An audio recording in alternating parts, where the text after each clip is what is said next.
तो स्टूडेंट शुरू करते हैं ऑटोमॉर्फिक नंबर के प्रोग्राम से। फर्स्ट ऑफ ऑल ऑटोमॉर्फिक नंबर होता क्या है।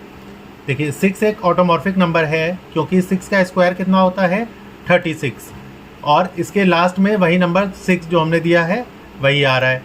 ठीक है, ऐसे ही ये 6 एक ऑटोमॉर्फिक नंबर है क्योंकि 6 का स्क्वायर होता है 36 और इसके लास्ट में वही 6 नंबर आ रहा है।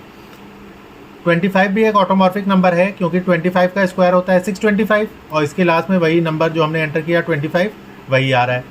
यानी अगर हमने नंबर एंटर किया 6 जो कि एक सिंगल डिजिट नंबर है, उसका स्क्वायर आया 36 को अगर हम 10 से मॉड करें तो हमें उसका लास्ट डिजिट पता चल सकता है।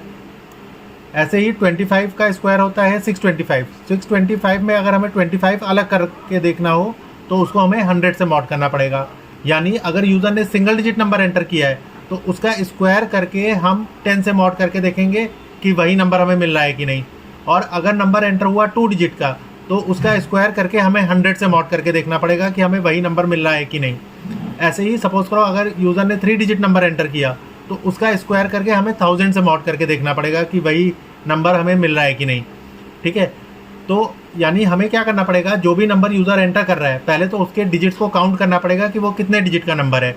अगर वो सिंगल डिजिट नंबर होगा तो उसका स्क्वायर करके हमें 10 से मॉड करके देखना है कि वही नंबर है कि नहीं।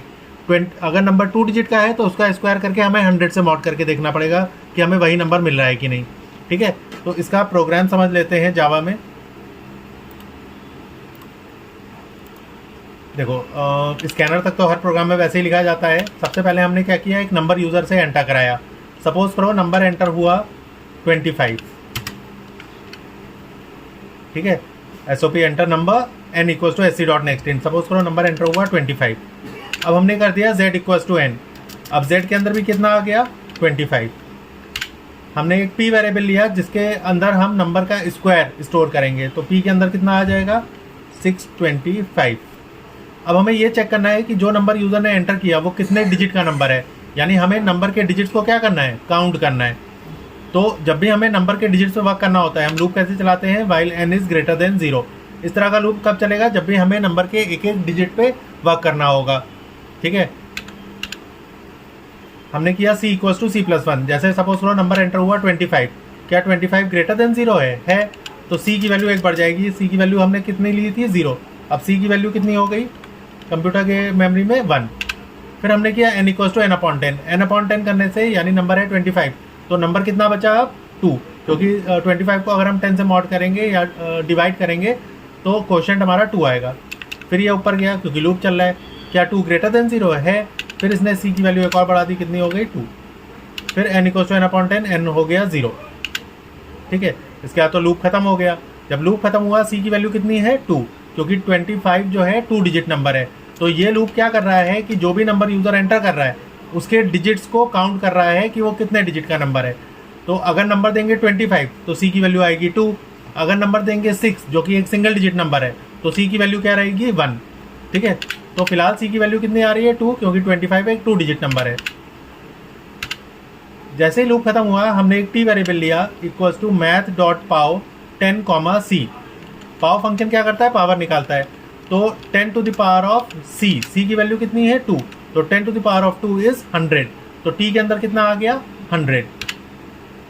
अब हमने 625 को 100 से मॉड करके देखा, अगर हमें वही नंबर z मिल रहा है। z के अंदर भी क्या पड़ा हुआ है 25। यहाँ पे हमने n क्यों नहीं लिया, क्योंकि n की वैल्यू इस लूप खत्म होने के बाद क्या हो जाएगी 0। ठीक है, तो हमने क्या किया, जो भी नंबर यूज़र ने एंटर किया था उसकी एक डुप्लीकेट वैल्यू z में स्टोर कर ली। अब हमने यहाँ पे चेक किया कि अगर 625 को 100 से मॉड करें, अगर वही नंबर 25 मिल रहा है तो नंबर ऑटोमॉर्फिक है, एल्स वो नॉट है ऑटोमॉर्फिक नंबर है। ठीक है, अब इसको रन करके देखते हैं।